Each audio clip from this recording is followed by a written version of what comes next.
Pikmin 4 is here, giving us a brand new adventure featuring everyone's favourite horde of brightly coloured little garden critters, who seem all way too eager to carry your stuff and die for you. And straight away it won my heart by including one particular very good boy. Who's a good boy? Yes, you are. Who's a good boy? Who's a good boy?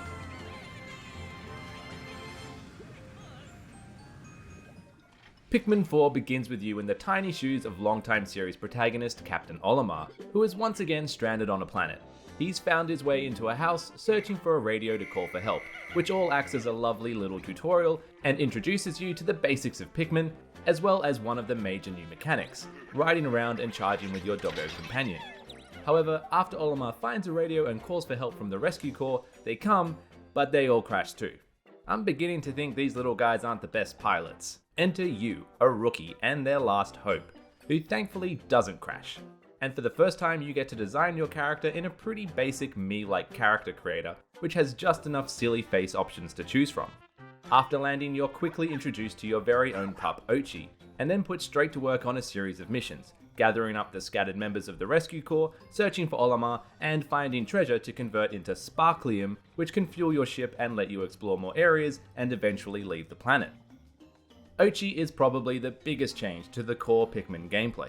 Not only is he a mount you can ride around on, but he can carry your entire Pikmin horde, jump over small obstacles, swim, attack, and act as one giant Pikmin carrying massive items by himself.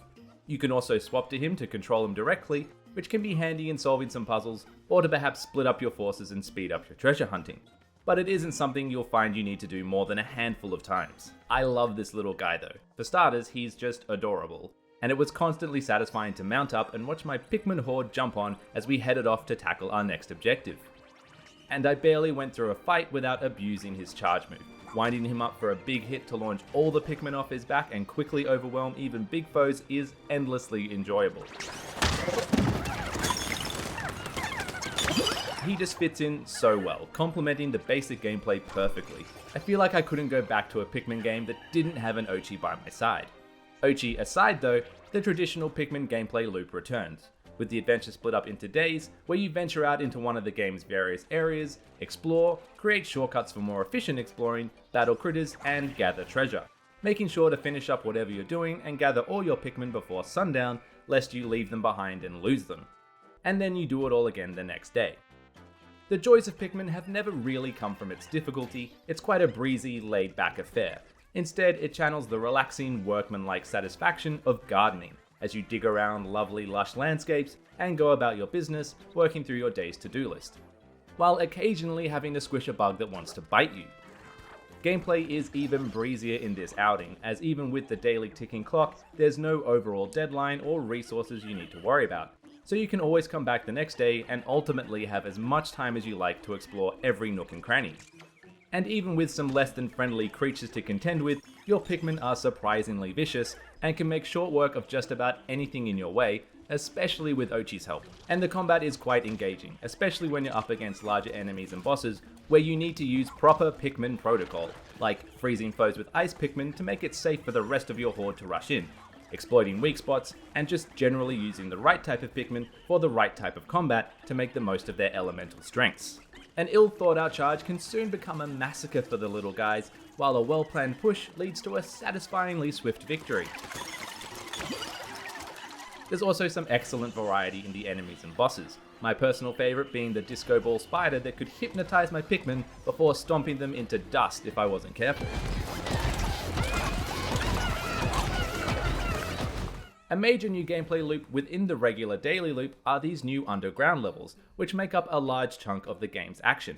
Down here, the rules are a bit different. For one, time essentially doesn't move, so you're free to take as long as you want exploring and collecting every bit of treasure. But these areas do also tend to provide a bit more of a challenge, as you're given a preset Pikmin force and can only expand it with whatever Pikmin you happen to find, so you do need to be extra mindful not to lose them. The underground also has more of a focus on puzzle solving, with a few situations which won't tax your brain too hard but are satisfying to work through. Many of them also lead to some of the more stressful and impressive boss fights. And you'll even find the rarer types of Pikmin down here, like beefy purple Pikmin, which can carry the same as 10 normal Pikmin. And if you don't get them killed, they can be brought back up with you. Some pipes are different though, and these lead you into a Dontdari battle. In these you face off against either an AI opponent or against the clock to gather as much treasure as you can before the time runs out. They're fun little challenges, even though beating the AI was never particularly tough, although trying to get the best possible medal in the timed battles will absolutely put your Pikmin proficiency to the test. In these underground levels and Dontdari battles, you'll find members of the Rescue Corps, castaways, and these weird leafified guys that you can bring back to a little base camp. And as you bring more people back, you'll have the chance to talk to them between outings to get rewards for doing basic side quests, while others offer special upgrades or items to buy. I particularly enjoyed working towards getting upgrades for myself and Ochi. For each person you rescue, you get a pup drive point, which can be spent to improve Ochi so it can hit harder, carry more, or get some new skills. Likewise, as you collect resources out in the world, you'll be able to buy upgrades for you and Ochi, like improving overall health, adding elemental resistances, or giving you some very handy new tools. Eventually, you'll also unlock the new nighttime expeditions. These are essentially defense missions where you must protect a glowing mound from waves of attackers until dawn breaks or you wipe out every enemy. During these, you only get to use the new ghostly glow Pikmin, who unlike normal Pikmin will teleport straight back to you after they gather an item. They only ever need to gather one thing though. These things, which look a lot like starites from Mario Galaxy, and each one you collect will spawn a new glow Pikmin and grow your force. They also have a satisfyingly powerful explosive move you can charge up that stuns enemies and makes short work of them. These missions are pretty simple and defending the mound was never overly tricky, but they are at least a fun change of pace and a welcome way to mix up the action from the usual treasure gathering. You can also play the entirety of Pikmin 4 in co-op, but it's very much like Mario Galaxy's co-op, where only one person gets to play the game while the other gets to shoot pebbles, which can damage enemies or give your Pikmin a bit of a speed boost.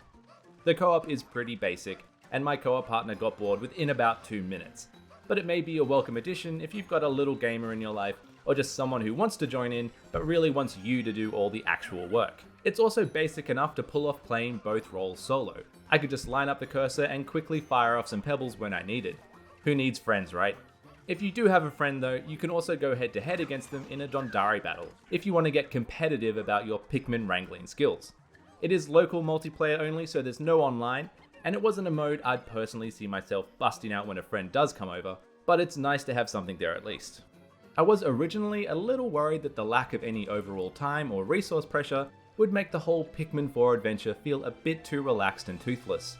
But ultimately, I found myself enjoying the more laid-back approach to exploring and treasure hunting in these beautiful, relaxing garden worlds. And there are enough moments of pressure that come from either boss fights, Dontdari battles, or the nighttime expeditions that keep things from ever feeling like a total cakewalk. And without spoiling too much, I was delighted to see that even after the credits rolled on the surprisingly lengthy main campaign, there is still plenty more to do and more challenges awaiting you. The Pikmin games are some of the more unique experiences out there. They're a totally charming and wonderful blend of genres, set in a world of adorably strange little guys. Pikmin 4 delivers more of that intangible joy the series is known for in spades. And how could you say no to this face? That's doggo for play.